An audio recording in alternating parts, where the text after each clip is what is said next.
Habang humaharurot ang trend sa mga reels, isang 24 na taong gulang na binata ay tumingin sa bintana ng may kasiglahan na parang bata at sumigaw, "Tatay, tingnan mo, ang mga puno ay umaatras na." Ngumiti ang kanyang ama, samantalang ang isang batang mag-asawa na nakaupo malapit ay nagpalitan ng tingin na puno ng awa, anila'y iniisip na ito'y kakaiba. Pagkatapos ay bigla itong sumigaw muli, "Tatay, tingnan mo, ang mga ulap ay sumusunod sa atin." Hindi na napigilan ng mag-asawang kabataan na lumingon sa matandang lalaki at sabihin, "Bakit hindi mo dalhin ang iyong anak sa magaling na doktor?" Ngumiti ang matandang lalaki at sinabi, "Ginawa ko na. Sa katunayan, galing kami sa ospital. Ang aking anak ay bulag mula nang siya'y isilang, at ngayon, natanggap niya ang biyayang makakita. Unang beses pa lamang niyang masilayan ang ating mundo, ang lahat dati ay naririnig lamang niya sa kwento, salamat sa Diyos at ngayon ay nakikita niya na ang kagandahan ng ating mundo, pasensya na po sa istorbo kung naistorbo niya kayo." Ang nakakatindig balahibo na kwentong ito ay nagpapaalala sa atin na bawat tao sa mundong ito ay may taglay na natatanging kwento na kadalasang hindi natin alam.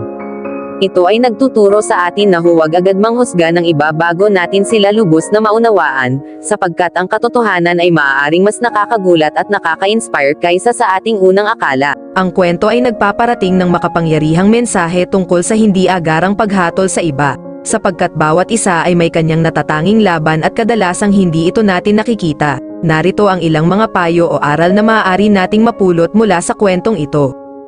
Una ay iwasan ang madalian na paghatol, binibigyang diin ng kwento ang kahalagahan ng hindi agarang paghusga sa iba. Ito'y paalala na dapat nating unawain ang buong konteksto bago tayo magpasya. Pangalawa, maging mahabagin. Itinataguyod nito ang pagpapamalas ng empatiya at habag.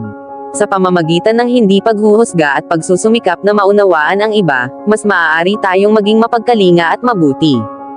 Pangatlo, ang kapangyarihan ng pananaw. Ipinalalabas ng kwento kung paano ang isang pagbabago sa pananaw ay maaaring lubos na magbago ng ating pagtingin sa isang sitwasyon.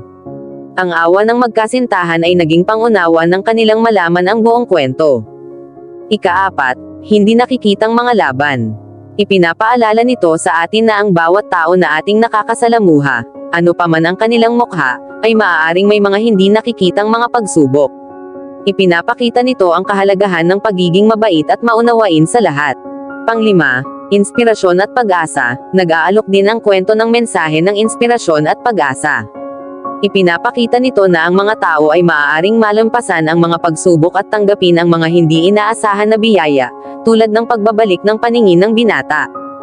Sa buod, ang payo mula sa kwentong ito ay lapitan ang iba na may bukas na puso at isipan, ipakita ang empatiya at habag, at tandaan na madalas mayroon pang ibang aspeto ang mga tao na hindi nakikita sa unang sulyap. Maraming salamat sa pakikinig, abangan ang susunod na kabanata, dito lang yan.